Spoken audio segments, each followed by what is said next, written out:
Marco Senesi, remember the name. আমার কাছে মনে হয় এই মুহূর্তে বিশ্বের সবচেয়ে আন্ডাররেটেড ডিফেন্ডার হচ্ছে মার্কো সেনেসি, যাকে নিয়ে খুব বেশি একটা আলোচনা হয় না, কিন্তু সে যখন মাঠে নামে তখন নীরবে পারফর্ম করে, কোনো মিডিয়া ইফ নেই। বর্নমাউথের জার্সিতে এই সিজনে মার্কো সেনেসি অসাধারণ ফর্মে আছে। আপনি যদি এই সিজনে বর্নমাউথের খেলা না দেখেন তাহলে আপনি বুঝতে পারবেন না যে এই সিজনে মার্কো সেনেসি কতটা ধারাবাহিক ছিল। এই সিজনে ইংলিশ প্রিমিয়ার লিগের one of the best defender হচ্ছে মার্কো সেনেসি। এই সিজনে পারফরমেন্স বিবেচনায় যদি আপনি ইংলিশ প্রিমিয়ার লিগের সেরা 5 জন ডিফেন্ডার সিলেক্ট করেন, ওইখানে একটা নাম হচ্ছে মার্কো সেনেসির রাখতেই হবে। অসাধারণ ফর্মে আছে মার্কো সেনেসি। এখন আর্জেন্টিনার 2026 বিশ্বকাপের স্কোয়াডে মার্কো সেনেসি কতটা গুরুত্বপূর্ণ সদস্য হইতে যাইতেছে এটা এখনই হয়তো অনেকেই বুঝবে না। মার্কো সেনেসি এমন একজন ফুটবলার যাকে আসলে শুধু পরিসংখ্যান দিয়ে বিচার করলে হবে না। অনেকে বলবেন যে ভাই মার্কো সেনেসি এর আগেও তো আর্জেন্টিনা দলে সুযোগ পাইছে কিন্তু ভালো পারফর্ম তো করতে পারে নাই। আমি তাদেরকে বলবো যে ভাই মার্কো সেনেসি কিন্তু আর্জেন্টিনার জার্সিতে কখনোই রেগুলার ছিল না। মার্কো সেনেসি আর্জেন্টিনার জার্সিতে খুব বেশি একটা সুযোগ পাই নাই।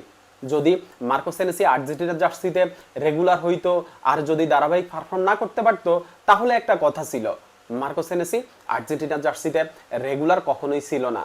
এখন সামনে যদি আর্জেন্টিনার জার্সিতে মার্কো সেনেসি রেগুলার হয় তাহলে আমি আশাবাদী যে মার্কো সেনেসি তার সেরাটা দিতে পারবে। বিশ্বকাপে আমি মার্কো সেনেসিকে নিয়ে আসলে অনেক বেশি আশাবাদী।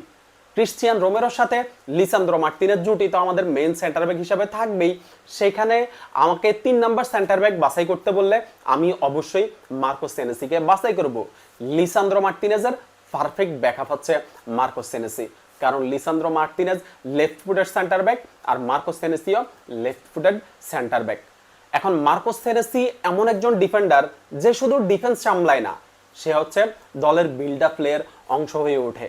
মার্কো সেনেসির বল নিয়ে কনফিডেন্স, এরপরে চাপের মধ্যে তার শান্ত থাকার ক্ষমতা এবং তার লাইন ব্রেকিং পাসগুলা তাকে আসলে অন্যদের চেয়ে আলাদা করে তোলে। মার্কো সেনেসি আপনার হচ্ছে দলের প্রয়োজনে ব্যাক 4 বা ব্যাক 3 যে কোনো সিস্টেমেই খেলতে পারে। এরপরে ডিফেন্সিভ ডুয়েলে মার্কো সেনেসি যথেষ্ট অ্যাগ্রেসিভ এবং এরিয়ালে মার্কো সেনেসি যথেষ্ট শক্তিশালী। এরকম একজন ডিফেন্ডারকে আসলে বিশ্বকাপের স্কোয়াডের বাইরে রাখার কোনো প্রশ্নই ওঠে না।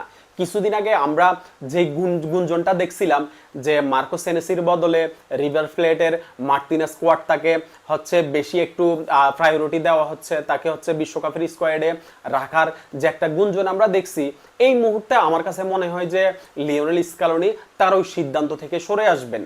কারণ মার্কো সেনেসি গতকাল ক্রিস্টাল প্যালেসের সাথে যেটা দেখাইছেন এটা দেখার পরে আমার কাছে মনে হয় যে মার্কো সেনেসির বিশ্বকাপের স্কোয়াডে থাকাটা এখন কনফার্ম।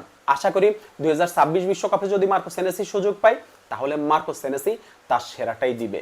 ধন্যবাদ সবাইকে।